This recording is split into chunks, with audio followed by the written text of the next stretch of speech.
Dans l'épisode d'ici tout commence du mercredi 23 février 2022, Clotilde, Elsa Longini, reçoit la visite de Deva, Katy Pakaneton, qui a la gueule de bois après sa dégustation d'alcool avec Suleiman, Dembo Camilo. La jeune femme regrette d'avoir raconté son rêve romantique à ce dernier. En effet, Suleiman risquerait de comprendre qu'elle a des sentiments pour lui. Intriguée, Clotilde lui demande si elle souhaite toujours épouser Vikash, son fiancé. Deva avoue être un peu perdue. Elle s'est engagée à épouser un homme indien et ne veut pas décevoir sa famille. Toutefois, ses sentiments pour Suleiman remettent tout en question. Elle demande conseil à Clotilde, mais la chef cuisinière ne veut pas lui imposer son avis et lui dit de faire ses propres choix. Dans la serre, Théo, Khaled Alouache, et Célia, Rebecca Benamour, surprennent Suleiman en train de fabriquer des pigments naturels. Le jeune homme veut reproduire Holi, la fête des couleurs en Inde dont Deva a rêvé. Théo et Célia trouvent sa démarche très romantique. Plus tard, Suleiman prend Deva par surprise en lui jetant de la poudre de pigment naturel dessus. Les deux adolescents se lancent dans une bataille de peinture. Deva est ravie, mais l'ambiance retombe. Lorsque Suleiman lui reparle du rêve dont elle lui a parlé, Deva nie tout. Dépité, Suleiman la laisse. Après sa rupture avec Solal, Benjamin Douba, et Tom Darmon, Ambre, Claire Romain, a le cœur brisé et trouve refuge auprès de Célia.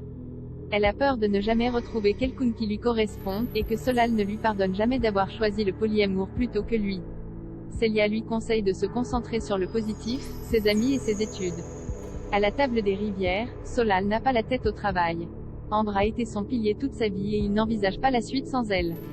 Gaëtan, Terence Tell, essaye de le réconforter mais met les pieds dans le plat. De son côté, Ambre retrouve Tom pendant le cours de la chef Guino, Catherine Marshall. Le jeune homme lui propose de redevenir amis, mais Ambre préfère qu'il garde ses distances. Iniesta mis à pied, Clotilde prend une décision coup de théâtre la veille. Jasmine, Zoe Séverine, a piégé Anaïs, Julie Sassou, et Lisandro, Agustin Galliana, en faisant croire à ce dernier qu'Anaïs voulait qu'elle lui rende les clés de chez lui. Dépité, le professeur de salle annonce à Rose, Vanessa Demouy, que sa relation avec Anaïs est définitivement terminée.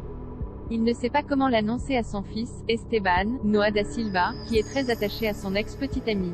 Rose lui conseille de commencer par aller parler à Anaïs pour faire les choses proprement. Lisandro tente d'établir le dialogue avec cette dernière, mais Anaïs refuse de lui adresser la parole. Très en colère, elle retrouve Jasmine, Lionel, Lucien Belvès, et Enzo, Aziz Diabaté, et leur propose de passer à la vitesse supérieure pour se faire respecter. Lors du déjeuner, les étudiants végétariens prennent le doubla en otage et demandent 80% de plats non carnés à la carte du restaurant. Ils expliquent ne pas avoir aimé les provocations d'Iniesta la veille. Scandalisée, Clotilde les envoie balader et leur promet une sanction. En colère, Clotilde et Antoine, Frédéric Dienthal, convoquent Lisandro. Ce dernier ne voit pas ce qu'il a fait de mal. Après tout, les élèves doivent apprendre à découper la viande, qu'ils le veulent ou non. Antoine lui demande de leur présenter des excuses malgré tout, mais Lisandro s'y oppose. Il ne veut pas compromettre son autorité auprès des élèves.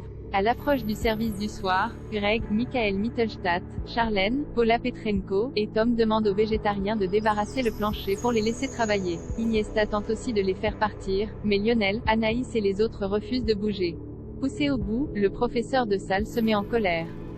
Il agresse Lionel physiquement en le traînant sur le sol, ce qui lui vaut une mise à pied par la chef Armand. Pour calmer le jeu, cette dernière finit par accepter les revendications des végétariens. La carte du doubla passe donc à 80% non carné. Choquée par cette décision, Charlène décide d'appeler son père et lui demande de revenir à l'Institut. Loading widget.